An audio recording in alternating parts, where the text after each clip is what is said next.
Hello student, आज हम पढ़ेंगे क्लास एट ज्योग्राफी और चैप्टर नंबर है आपका सेकंड। और ये जो चैप्टर है इसका आज जो हमारा टॉपिक है वो है सॉइल। तो सॉइल क्या चीज़ होती है, सॉइल कैसे बनती है, फॉर्मेशन कैसे होता है, उसके बारे में हम इस टॉपिक के अंदर पढ़ेंगे। तो सबसे पहले हम पढ़ेंगे सॉइल की डेफिनेशन। तो what is soil? The thin layer of granny substance covering the surface of the earth is called soil. जो एक पतली सी लेयर होती है और ग्रेनी ग्रेनी मतलब होता है दानेदार, सब्सटेंस से कवर होती है, जो कवर करती है हमारे अर्थ के सरफेस को, उसको हम सॉइल बोलते हैं। यानी कि एक पतली सी लेयर, एक दानेदार चीज से बनी हुई और जो हमारे अर्थ सरफेस को कवर कर रही है उसको हम सॉइल कहते हैं। It is closely linked to land, और ये लैंड से क्लोजली लिंक्ड होती है, जुड़ी होती है। Land forms determine the types of soil, और जो लैंड फॉर्म है वो उसके अंदर टाइप्स ऑफ सॉइल के बारे में हम पढ़ते हैं। अलग अलग लैंड से अलग अलग टाइप्स की सॉइल बनती है। और ये आ गया आपका सॉइल फॉर्मेशन। सॉइल कैसे बनती है? Soil is made up of organic matter. ये organic matter minerals and weathered rocks के थ्रू बनती है, और साथ में ये वेदरिंग की प्रोसेस के थ्रू बनाया जाता है। The right mix of minerals, और जो सही प्रकार से मिनरल्स और ऑर्गेनिक मैटर के मिक्स होने से सॉइल जो है वो फर्टाइल बनती है। यानी फर्टाइल सॉइल होने की ज़रूरी है कि उसमें मिनरल्स और ऑर्गेनिक मैटर सही मिक्सड होने चाहिए। वेदरिंग क्या चीज़ होती है? अभी आपने वर्ड पढ़ा था यहाँ पे कि वेदरिंग। तो वेदरिंग क्या चीज़ होती है? वेदरिंग मतलब होता है कि ब्रेकिंग अप एंड डिकेइंग। मतलब ब्रेकिंग का मतलब टूटना, और साथ में उसका डिके होना। जो रॉक्स होते हैं, रॉक्स जब बड़े बड़े रॉक्स जब टूट जाते हैं उसके बाद ये धीरे धीरे एक सेडिमेंट्स के अंदर कन्वर्ट हो जाते हैं, तो उसको हम वेदरिंग कहते हैं। और जो ये रॉक्स जो टूटते हैं वो टेम्परेचर चेंज की वजह से होता है, फ्रॉस्ट एक्शन और प्लांट्स एंड एनिमल मैंस की वजह से ये जो रॉक्स होते हैं वो टूटते हैं और फिर ये कन्वर्ट हो जाते हैं सॉइल के अंदर। तो ये वेदरिंग है आपका। देन फिर आता है आपका ये सॉइल प्रोफाइल। सॉइल प्रोफाइल में आपको ये क्या शो कर रहा है कि जो सबसे ऊपर वाली जो सॉइल है इसको हम टॉप सॉइल बोलते हैं। Top soil with humus and vegetation. तो इसमें ये जो सॉइल होती है वो ह्यूमस से बनती है। और ह्यूमस कैसे बनता है? जो ह्यूमस होता है वो प्लांट और एनिमल का डिके होता है। डिके मतलब जब प्लांट और एनिमल जब सॉइल के अंदर मिल जाते हैं, ख़त्म हो जाते हैं और डिकम्पोजेशन उसको डिकम्पोज कर देते हैं, तो वो ह्यूमस के रूप में कन्वर्ट हो जाता है। और ये जो ह्यूमस होता है वो बहुत फर्टाइल होता है। देन फिर ह्यूमस के नीचे आता है आपका सब सॉइल विद सैंड। इसमें सब सॉइल आती है सैंड के साथ, इसमें सिल्ट होता है और क्ले होता है। देन इसके नीचे जो आता है आपका वेदर्ड रॉक मटेरियल, जो टूटे टूटे रॉक के मटेरियल्स होते हैं वो थर्ड पोर्शन में आते हैं। और जो लास्ट वाला होता है ये पेरेंट रॉक को इंडिकेट करता है कि हाँ पेरेंट रॉक्स। अब इसमें बता रखा है कि 1 सेंटीमीटर सॉइल को बनने के लिए, 1 सेंटीमीटर लेयर जो होती है सॉइल की उसको बनने में हंड्रेड्स ऑफ ईयर लग जाते हैं। सोचो आप, इतनी छोटी सी परत जो होती है 1 सेंटीमीटर, उसको हंड्रेड्स ऑफ ईयर लग जाते हैं।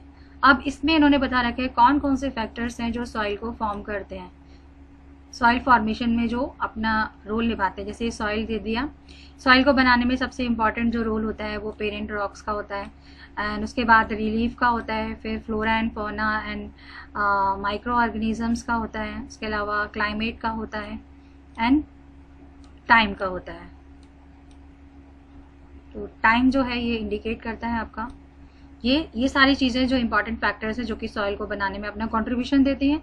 तो पेरेंट रॉक से हम ये पता लगाते हैं कि सॉइल का कलर कैसा है या टेक्सचर कैसा है, क्लाइमेट, केमिकल प्रॉपर्टीज़ कैसी हैं, मिनरल्स एंड कंटेंट्स कैसे हैं इसके अंदर, प्रीमेबिलिटी कैसी है इसकी, वो सारी चीज़ें हमें पेरेंट रॉक्स के थ्रू पता चलती हैं। जिस टाइप का रॉक होगा उसी टाइप की सॉइल होगी। देन फिर आता है रिलीफ। हाइट कैसी है, हाइट के अकॉर्डिंग या ऑल्टीट्यूड मीन्स हाइट हो गया। स्लोप कैसी है, determine the accumulation of soil. ये डिटरमाइन करता है कि किस प्रकार की जो मिट्टी है वो मिलकर बनी है। दैन फिर आता है flora and fauna. Flora means होता है वेजिटेशन, फौना मीन्स होता है प्लांट्स, और माइक्रो ऑर्गेनिजम्स ये इंपॉर्टेंट रोल निभाते हैं। Affect the rate of humus, और यही ह्यूमस का जो रेट है उसको प्रभावित करते हैं, ह्यूमस को बनाने में अपना रोल देते हैं। देन फिर आता है क्लाइमेट। क्लाइमेट में आपका temperature, rainfall, influence and rate of weathering and humus, ये सारी चीज़ें इंक्लूड होती हैं। एंड फिर टाइम। तो टाइम जो होता है वो ये डिटरमाइन करता है कि सॉइल की जो थिकनेस है वो कितनी है, सॉइल प्रोफाइल की थिकनेस ये टाइम पर डिपेंड करती है कि जितना लंबा टाइम होगा उतनी मोटी इसकी लेयर बनेगी, उतने सेंटीमीटर मोटी लेयर्स होगी, और अगर टाइम कम होगा तो लेयर भी कम होगी। तो ये तो था आपका फॉर्मेशन में कौन कौन से फैक्टर्स है जो अपना रोल निभाते हैं। तो ये इसके अंदर बताया, the major factors of soil formation are nature of the parent rocks, climate factors, other factors जो हैं वो है topography, role of organic materials and time taken for the composition of soil formation. तो ये सारी जो मेन चीज़ें हैं जो कि सॉइल को बनाने में अपने रोल निभाती हैं। तो ये सभी अलग अलग होते हैं, place to place, different places पर ये अलग अलग पाए जाते हैं। देन फिर है आपका ये इसमें बता रखा है कि जो इंडिया है, इंडिया के अंदर जो सॉइल है वो अलग अलग पाई जाती हैं। ये एलिवल भी हो सकती है, black, red, laterite and desertic and mountain soil पाई जाती है। तो ये अलग अलग टाइप्स की सॉइल पाई जाती हैं। और इसके अंदर फिर आता है आपका लैंड डिग्रेडेशन या सॉइल डिग्रेडेशन। आप लैंड के बारे में पढ़ के आए हैं, सॉइल के बारे में पढ़ते हैं।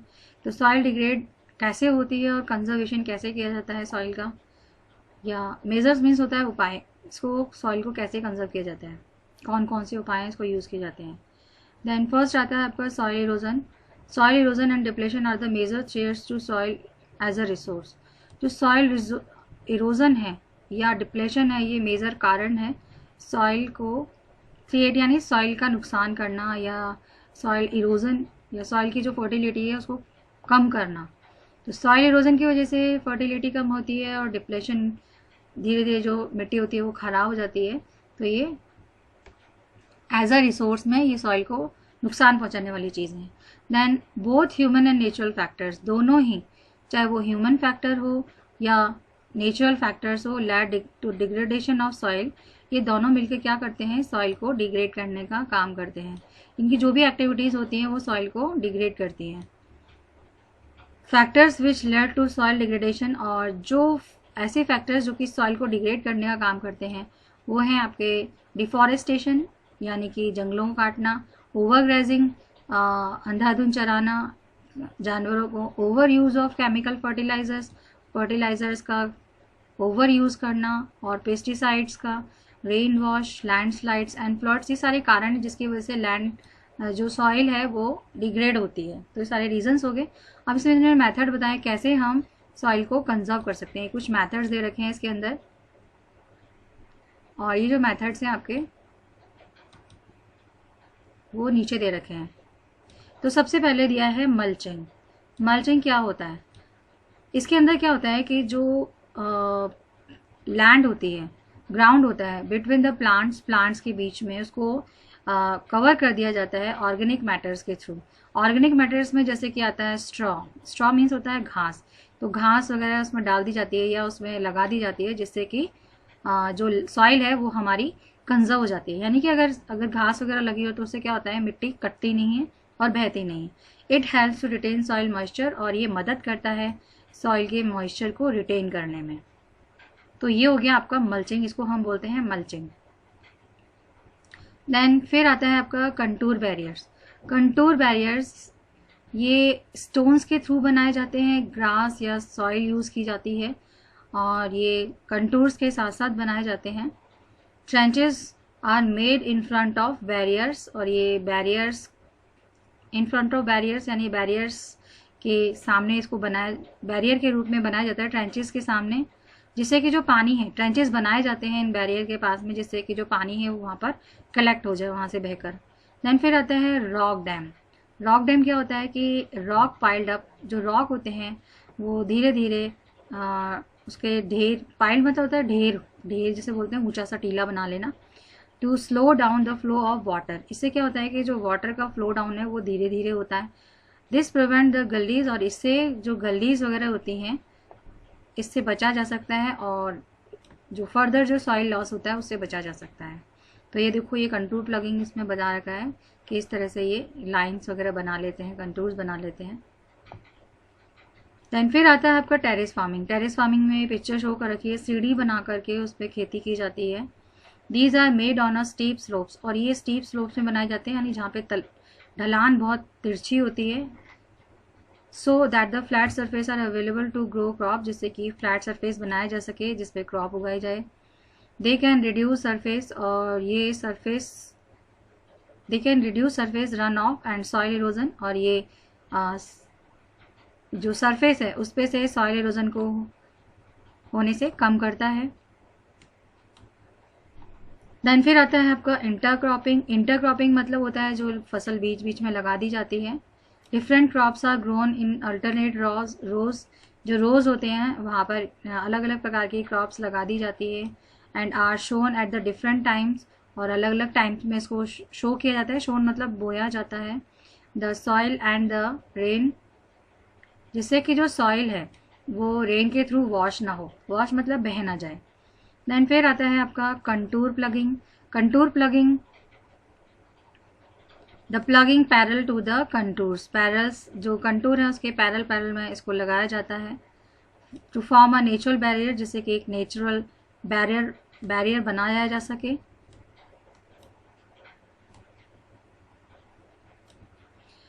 To for water to flow down the slope, जिससे कि जो पानी है वो धीरे धीरे स्लोप से बहे।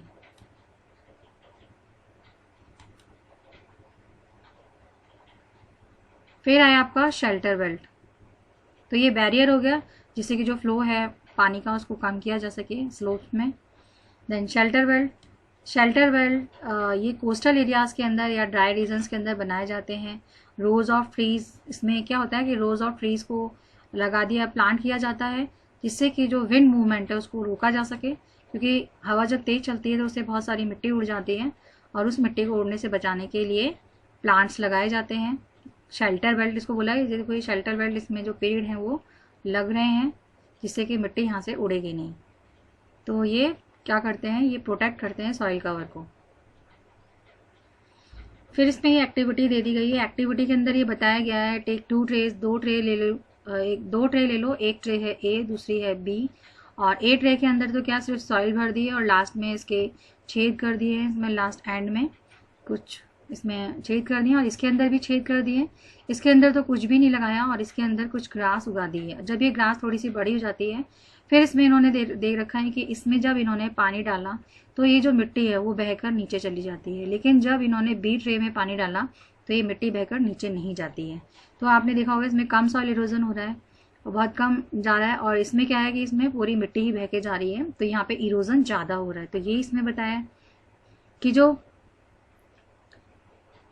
Few centimetres high place about trees and in such ways, जिससे कि कुछ मीटर को थोड़ा सा ऊंचा कर लिया जाता है, फ्यू सेंटीमीटर ऊंचा करके, और फिर उसमें पानी डाला जाता है, स्लो बनाया जाता है, और उसके बाद 1 मग पानी डाला जाता है जिससे कि सेम हाइट, दोनों की हाइट सेम है ट्रे की। और उसके बाद आप देखते हैं जो मडी वाटर है that tickles down the holes both the trace, दोनों में से जो निकलता है 2 सेपरेट कंटेनर्स। अगर हम कंपेयर करें तो सबसे ज़्यादा जो सॉइल वॉश हुई है वो ए से हुई है और बी से कम हुई है। तो ये एक्टिविटी बता रखी है कि किस टाइप से सॉइल इरोजन होता है, कैसे हम सॉइल इरोजन को बचा सकते हैं। देन फिर आया आपको वाटर। वाटर क्या चीज़ होती है, और जैसा कि आपको पता है वाटर एक नेचुरल रिसोर्स है और ये बहुत ही इंपॉर्टेंट रिन्यूएबल नेचुरल रिसोर्स है। 3/4 ऑफ द अर्थ, हमारी जो अर्थ है वो उसका 3/4 पार्ट जो है वो कवर्ड है वाटर से। इट इज़ देयरफॉर, और इसी वजह से जो अप्रोप्रिएटली इसको हम वाटर प्लैनेट कहते हैं, क्योंकि यहाँ पर 3/4 पानी पाया जाता है और इसी के कारण हम इसको वाटर प्लैनेट कहते हैं। It was a primitive ocean, और ऐसे कहा जाता है इसमें यहाँ पर सबसे पहले ओशियंस था, सबसे पहले ओशियंस थे जिसमें लाइफ स्टार्ट हुई थी। तो सबसे पहले लाइफ अगर कहीं स्टार्ट हुई थी तो वो ओशियंस के अंदर हुई थी, और ये लगभग 3.5 बिलियन ईयर पहले हुई थी।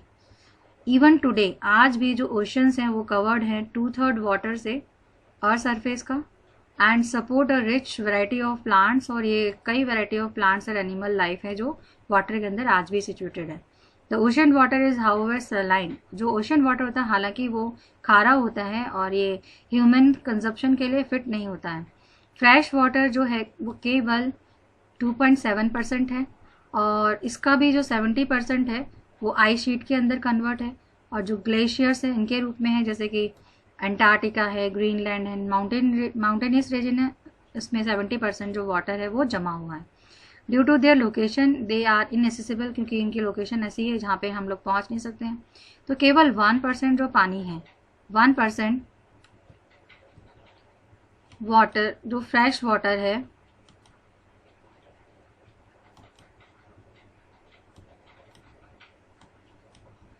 फ्रेश वाटर इज अवेलेबल, ये अवेलेबल है फॉर फिट फॉर ह्यूमन के लिए केवल 1% ही पानी है जिसे कि ह्यूमन यूज कर सकता है।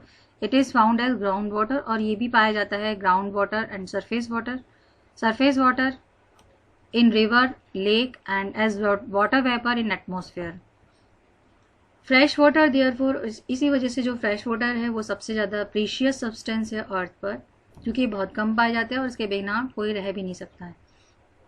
Water can either be added not be subtracted, ना तो हम पानी को जोड़ सकते हैं ना ही इसको कम कर सकते हैं from the earth. Its total volume remain constant, ये हमेशा एक जैसी रहती है। It's abundant only seem to very because, इसका जो अबेंडेंट है मतलब ये कहीं पर अलग अलग पाई जाती है, कहीं ज़्यादा है कहीं कम है। उसका कारण ये है because it is in constant motion, क्योंकि ये हमेशा चलता रहने वाला है। साइक्लिक थ्रू द ओशंस के थ्रू, साइकिल के थ्रू, जिसे हम बोलते हैं वाटर साइकिल के थ्रू ओशन का जो पानी है वो हवा में, हवा से वो पानी जो लैंड पे आ जाता है वापस से वाटर साइकिल के थ्रू द प्रोसेस ऑफ, और इसमें जो वाटर साइकिल में जो प्रोसेस यूज होती है वो है evaporation, precipitation and run of. This is, जिसके बारे में आप पहले से जानते हैं, और इसको हम बोलते हैं वाटर साइकिल। इन 1975 डूनो में बताया गया है 1975 के अंदर जो पानी है उसको कंज्यूम किया था, जो ह्यूमन थे उसको यूज़ करते थे, वो था 3850 क्यूबिक किलोमीटर पर ईयर में इसको यूज़ किया जाता था। And it is short to more than 6000 cubic kilometre per year, ये 2000 के अंदर इसको यूज़ किया जाने लगा, मतलब ये बढ़ गया, 6000 हो गया, जो पहले की केवल 3800 था, क्योंकि पॉपुलेशन बढ़ गई इस वजह से। और ड्रिपिंग टैप वेस्ट, और अगर जैसे बूंद बूंद जो पानी टपकता है उससे 1200 लीटर जो पानी है वो हर साल वेस्ट हो जाता है। तो ये बताया कि जो नल में से जो पानी टपकता है उससे भी काफ़ी नुकसान होता है। Human use the amount of water, जो ह्यूमन बीइंग है वो बहुत सारा पानी यूज़ करता है, नॉट ओनली फॉर ड्रिंकिंग, न केवल पीने के लिए, बल्कि ये यूजेस बता रखे हैं वाटर के कि पानी जो है ह्यूमन बीइंग पीने के लिए, वॉशिंग करने के लिए, और इसके अलावा और भी जो कई प्रोसेस हैं जैसे प्रोडक्शन वगैरह है, इनके लिए यूज़ करता है वाटर। इसके अलावा जो वाटर है वो एग्रीकल्चर इंडस्ट्रीज़, एग्रीकल्चर के अंदर, इंडस्ट्रीज़ के अंदर, generating electricity through reservoirs of dam and other uses जो है वो वाटर यूज़ किया जाता है। इंक्रीजिंग पॉपुलेशन, ये सारे यूजेस बता रखे हैं वाटर के। इंक्रीजिंग पॉपुलेशन, बढ़ती हुई जो पॉपुलेशन है उससे क्या होता है, डिमांड बढ़ जाती है खाने की, कैश क्रॉप की, जिससे कि अर्बनाइजेशन बढ़ता है।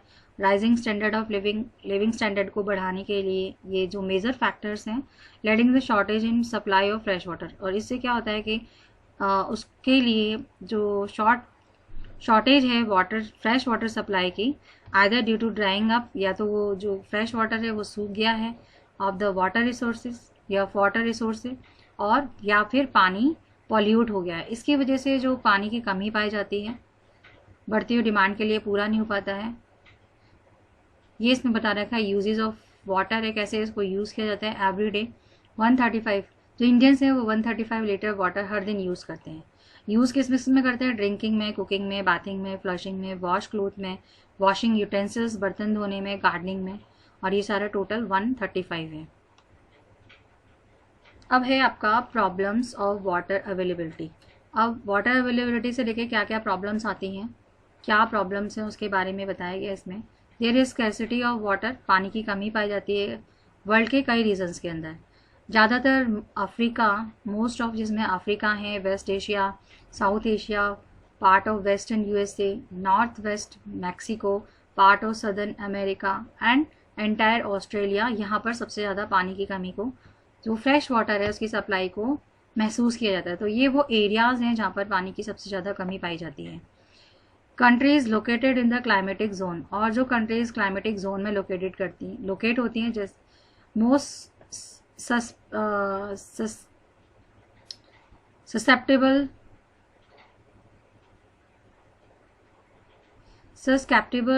To drought facing great problem. और जो खासकर ऐसे एरिया जहाँ पे कि सस्पेक्ट किया जाता है कि वहाँ पर ड्राउट सबसे ज़्यादा सूखा आता है, ऐसी जो प्रॉब्लम्स है वाटर स्कैरसिटी की, या ऐसे एरियाज़ के अंदर जहाँ जो कि क्लाइमेटिक जोन, ऐसे क्लाइमेटिक जोन के अंदर जहाँ पानी की कमी सबसे ज़्यादा पाई जाती है, खासकर वहाँ सूखा आ जाता है। दस वाटर शॉर्टेज, और इसी वजह से जो वाटर शॉर्टेज है may be consequences of variation in a seasonal और एनुअल प्रेसिपिटेशन। और इसी वजह से जो पानी की कमी है उसका जो रिजल्ट है वो हमें देखना पड़ता है अलग अलग जगह पर, सीजनल या एनुअल प्रेसिपिटेशन और scarcity caused by over exploitation. यह क्या होता है कि पानी का एक्सप्लॉयटेशन ज़्यादा होता है, एंड कंटेमिनेटेड मतलब होता है गंदा करना, जो पानी होता है, जो वाटर रिसोर्सेज होते हैं उनको गंदा कर दिया जाता है। तो ये जो मेन रीज़न है जिसकी वजह से जो पानी है वो कम पाया जाता है, एक तो पानी को ख़राब कर देना, पॉल्यूट कर देना, या ज़्यादा यूज़ करना, या प्रेसिपिटेशन की कमी होना, या जो सीजनल और जो एनुअल प्रेसिपिटेशन है उसमें वेरिएशन पाया जाना। वेरिएशन मतलब होता है अंतर। तो इस वजह से जो पानी है उसकी कमी पाई जाती है। अब है पानी को कैसे बचाया जाए, कंजर्वेशन ऑफ वाटर रिसोर्सेज। तो इसके लिए ज़रूरी है कि अगर हमें क्लीन और एडिक्वेट वाटर रिसोर्सेज चाहिए, ये मेजर प्रॉब्लम्स हैं जो कि आज का वर्ल्ड, जो आज की दुनिया है वो फेस कर रही है। Steps have to be taken, और जो स्टेप्स इसको उठाए गए हैं इसको बचाने के लिए, कंजर्व करने के लिए। This dwindling resources even through the water is a renewable. हालांकि जो वाटर है वो क्या है, रिन्यूएबल है, लेकिन फिर भी इसका अगर हम ओवर यूज़ करें या उसको पॉल्यूट करें तो ये अनफिट हो जाता है यूज़ के लिए, इसको हम यूज़ नहीं कर सकते हैं। डिस्चार्ज ऑफ, और ये कैसे पॉल्यूट होता है तो इसमें बता रखा है कैसे पॉल्यूट हो रहा है कि डिस्चार्ज किया जाता है अनट्रीटेड और पार्टिकली ट्रीटेड सीवेज। जो सीवेज होता है गंदा नाला होता है, उसको बिना साफ़ किए और सीधे उनको नदियों में डिस्चार्ज कर दिया जाता है, छोड़ दिया जाता है। एंड एग्रीकल्चर केमिकल्स होते हैं या इंडस्ट्रियल इन्फ्लुएंट, जो भी इंडस्ट्री से कचरा निकलता है वो सब वाटर बॉडीज़ के अंदर डिस्चार्ज कर दिया जाता है। तो ये सबसे बड़ा कारण है पानी को दूषित करने का या गंदा करने का। दे पॉल्यूटेड वाटर विद नाइट्रेट्स, और ये जो होते हैं ये पॉल्यूट करते हैं पानी को नाइट्रेट्स, मेटल्स और पेस्टिसाइड्स के through. Most of these chemicals, और ये जितने भी जो केमिकल्स हैं ज़्यादातर ये नॉन बायोडिग्रेडेबल है। नॉन बायोडिग्रेडेबल का मतलब क्या होता है कि जिसको कि जो ऐसे केमिकल्स जो कि एनवायरनमेंट में मर्ज नहीं हो सकते हैं, मिल नहीं सकते हैं, बल्कि वो एनवायरनमेंट को गंदा कर देते हैं। Reach human bodies through water, ये वाटर के अंदर जाते हैं। Pollution can be control by treating these influential, और पॉल्यूशन हम रोक सकते हैं कि ये जो जितने भी इन्फ्लुएंट हैं उसको सुटेबली उसमें चेंजेस ला करके, या उसका जो उसको ट्रीट करने के बाद उसको हम छोड़ सकते हैं पानी में, releasing them the water bodies. Forest and the other vegetations cover the slow surface, और जो फॉरेस्ट है या अदर वेजिटेशंस है, जैसे हम वेजिटेशंस वगैरह लगाते हैं या फॉरेस्ट वगैरह लगाते हैं, तो ये तो क्या होता है कि हमारे जो अंडरग्राउंड वाटर है उसको बढ़ाने का काम करता है। लेकिन जब हम इसको काट देते हैं तो जो पानी होता है वो अंडरग्राउंड नहीं जा पाता, यानी कि रिप्लेनिश नहीं हो पाता है। हार्वेस्टिंग जो है अनदर मेथड, हमें वाटर हार्वेस्टिंग सिस्टम को यूज़ करना चाहिए, फॉरेस्ट और वेजिटेशंस लगानी चाहिए जिससे कि जो अंडरग्राउंड वाटर है वो बढ़ जाए, और फॉरेस्ट हार्वेस्टिंग मेथड्स को यूज़ करना चाहिए जिससे कि हम सरफेस वाटर पे जो बहता हुआ पानी है उसको रोक सकें और उसको यूज़ कर सकें। और ऐसा जो पानी है उससे हम जो फील्ड है इरिगेशन कर सकें उसे खेतों में। Canal should be properly lined, जो कैनल्स हैं वो लाइन में लाइंड होनी चाहिए to minimise losses of water, जिससे कि पानी का जो नुकसान है वो कम हो सीपेजेस के थ्रू, वाटर सीपेजेस। स्प्रिंकलर्स हमें यूज़ करने चाहिए, ये स्प्रिंकलर जैसे इसमें दिखा रखा है इसके थ्रू हमें वाटर देना चाहिए। Irrigate the areas bye checking water losses, इससे क्या होता है कि पानी जो है उसका नुकसान कम हो जाता है थ्रू द सीपेज और एवोपरेशन की वजह से। इन ड्राई प्लेसेस के अंदर या ड्राई रीजन्स के अंदर जहाँ पे हाई रेट ऑफ एवोपरेशन होता है, जहाँ पर सबसे ज़्यादा एवोपरेशन होता है, ऐसे एरियाज़ के अंदर हमें ट्रिकल इरिगेशन या ड्रिप इरिगेशन को यूज़ करना चाहिए। ड्रिप इरिगेशन मतलब होता है बूंद बूंद पानी जो डालना, उससे ये बहुत यूज़फुल होता है। इससे क्या होता है, पानी एवोपरेट नहीं होता है। द वैल्यूएबल वाटर रिसोर्सेज, और जो वैल्यूएबल वाटर रिसोर्सेज हैं इनको हमें यूज़ करना चाहिए। Therefore be conserved by adapting these means of conservation, और इस प्रकार से हम पानी को बचा सकते हैं। ये जो हमारे लिए बहुत ही इंपॉर्टेंट रिसोर्स है वाटर, और ये सारे मेजर्स को यूज़ करके हम कंजर्व कर सकते हैं पानी को। तो ये तो था आपका वाटर कंजर्वेशन। अब है आपका natural vegetation and wild life. इसके बारे में मैं आपको नेक्स्ट वीडियो के अंदर बताऊंगी। तब तक जो आज मैंने आपको पढ़ाया है उसको पढ़ना है। Okay bye, have a nice day.